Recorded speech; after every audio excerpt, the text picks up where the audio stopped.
नमस्ते हमारे प्यारे भाई बहनों, आप सभी लोगों का स्वागत है हमारे वैष्णवी लोकगीत चैनल पे। तो आज हम आप सभी के बीच लेकर के आ गए हैं फिर से देवी पचरा गीत है, क्योंकि नवरात्रि चल रहा है दोस्तों। तो आप सभी को देवी गीत बहुत पसंद है, तो इसलिए मैं देवी गीत ही इस समय लेकर के आ रही हूँ। आप सभी भाई बहनों से हाथ जोड़कर रिक्वेस्ट है कि आप लोग हमारे वैष्णवी लोकगीत चैनल को ज़्यादा से ज़्यादा शेयर कीजिए और सपोर्ट कीजिए। कमेंट बॉक्स में जय माता दी ज़रूर लिखिए, माता रानी आप सबकी मनोकामना पूर्ण करेंगी। तो चलिए दोस्तों, देर न करते हुए सुनाते हैं बहुत ही मनभावक देवी मैया का गीत आप लोग पूरा सुनिएगा, तभी गीत का आनंद आप लोग पाएंगे। माई के अवैया सुन के कोई लरया गा दिहलिन बैठी निमिया गछियाना, मैया गाँव के भजनिया बैठी निमिया गछियाना।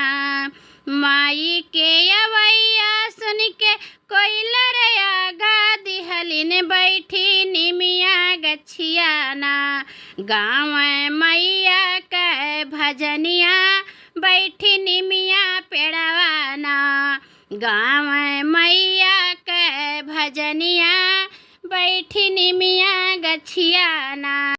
जागू जागू के मालिन भैला भोर हरिया हो कि तोहरे घरवाना, हो कि तोहरे घरवाना। आवे सा तोरे बहिनिया हो कि तोहरे घरवाना, आवे सा तोरे बहिनिया हो कि तोहरे घरवाना।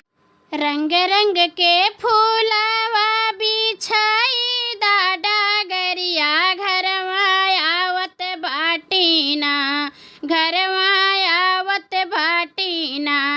दुर्गा नाव रे बहिनिया घरवा आवत बाटीना, दुर्गा नाव रे बहिनिया घरवा आवत बाटीना। केसिया के गजरा गुथी दाबेली के फुलवा हो कि गलवा हरवाना, हो कि गलवा हरवाना। गुछिदा फूलया ढाउलवा हो कि गलवा हरवाना, गुथिदा फूलया ढाउलवा हो कि गलवा हरवाना। टिकुली महावर चुड़िया सजाई लाथारियवा हो कि आवत बाटीना, घरवा आवत बाटीना। दुर्गा नाव रे बहिनिया घरवा आवत बाटीना, दुर्गा नाव रे बहिनिया घरवा आवत बाटीना। शीतला नाव रे बहिनिया घरवा आवत बाटीना, शीतला नाव रे बहिनिया घरवा आवत बाटीना। माई मोरी चलत बाटी साजी के लसकरिया कैसे कई के सोलह सिंगरवाना। माई मोरी चलत बाटी साजी के लसकरिया कई के सोरह सिंगरवाना। ओढ़ी के लाल की चुनरिया कई के सोरह सिंगरवाना, ओढ़ी के लाल की चुनरिया कई के सोरह सिंगरवाना।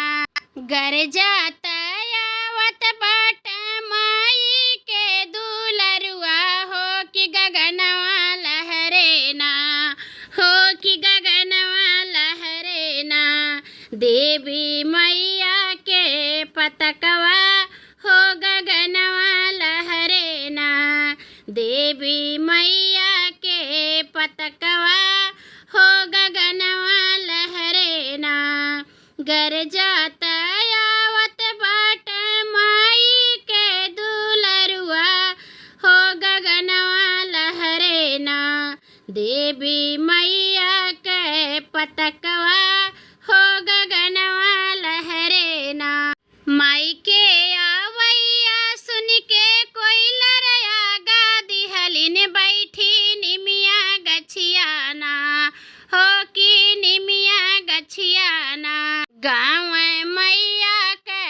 भजनिया बैठी निमिया डरियाना गाँव मैया के भजनिया बैठी निमिया गछियाना गाँव मैया के भजनिया बैठी